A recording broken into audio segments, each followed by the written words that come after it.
Okay, so let's get started. We're going to be taking a look at working with and setting up our Reluctor style sensors in our Link G5 and G4X programming. You'll find that Reluctor sensors are typically fitted to an OEM engine. So if we're dealing with, let's say, a Honda S2000 engine, Honda has fitted the engine with a Reluctor style cam and crank sensor. We generally don't change out factory sensors working with an engine that has them integrated very nicely, such as a Honda S2000 engine. So we want to be able to retain those and program them properly with our link. So we have a lot of details to cover here because the Reluctor programming and the setup is definitely a little bit different than the optical Hall, and there is a little bit more involvement that we have to go through and set up our arming threshold tables for both the cam and the crank. And we'll understand what those mean here as we go further into the tutorial. So the first thing I want to do here right in the beginning of the training module is just get out of the way what the differences are going to be between our Reluctor sensor and a Hall effect sensor. So we can visually confirm what type of sensor that we have based on looking at the wiring coming out of the sensor. If we have 2 wires coming out of our sensor, that's going to be a Reluctor style sensor. If we have 3 wires coming out of our sensor, that's typically going to be a Hall or optical style sensor. Now, the biggest differences between a Hall effect sensor and a Reluctor sensor is that the Reluctor, the sensor output, will generate a sinusoidal wave. As the pulses, as the tooth count passes in front of the sensor, depending on the engine speed, the amplitude is going to grow or shrink from that sinusoidal wave. So as the engine goes faster, we have a higher voltage amplitude from our sinusoidal wave. As each pulse passes in front of the sensor, the engine slows down, sinusoidal wave will shrink in its voltage amplitude. When we're taking a look at a Hall effect optical style sensor, we'll find that's a 3-wire. The signal wire that comes out of the sensor is going to be outputting a 0 to 5 volt pulse, and it's going to be a square wave type of pulse. We can see the difference is sinusoidal wave, again, Reluctor. The bottom example is going to be our square wave pulse.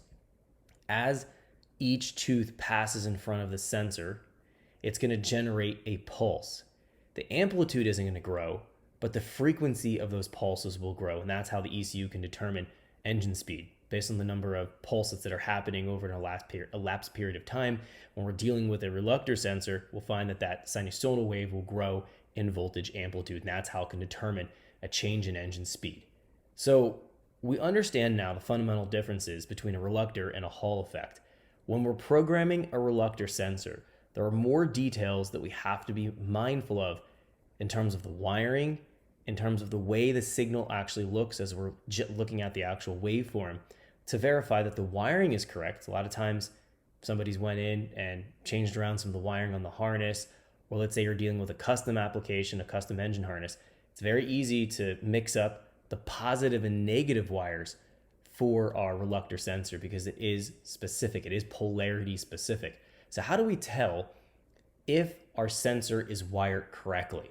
Well, this is where you're going to have to use an oscilloscope, and we actually can use the built-in scope trace. If we go up to ECU controls here into our trigger scope, we know that we can actually go ahead and open that up and crank over the engine and click capture, and we can actually generate a waveform so we can see what that sinusoidal wave looks like. Now, we're going to be taking a look at an example of the actual trigger scope in a log file format in this training module because my engine simulator that I was using in the last training module doesn't output a sine wave type of trigger, so I can't simulate that. I have something from an actual car we can take a look at, so it'll make a little bit more sense. So we can do a checksum and verify if the wiring is correct on the trigger for cam or crank. Now, taking a look real quick at the wiring, we'll find trigger 1 would be our crank trigger, trigger 2 would be our cam trigger. Looking at this, we're going to have a positive and a negative wire. The VE positive for our crank, trigger 1, that's going to go back to the trigger 1 input at our link. Then the VE negative, that's our negative, that's going to go back to a sensor ground. Same thing with trigger 2, positive, negative. We'll find that positive goes to trigger 2, negative goes to the sensor ground, and we can share the sensor grounds between both trigger 1 and trigger 2 sensors. So the wiring is important detail, but how do we know, let's say we're looking at it, it's all OEM coloring, we don't know if it's wired correctly. What we can actually use is the oscilloscope And if we take a look here, this is going to be an actual external oscilloscope that's scoped a normal sinusoidal wave here from a reluctor sensor.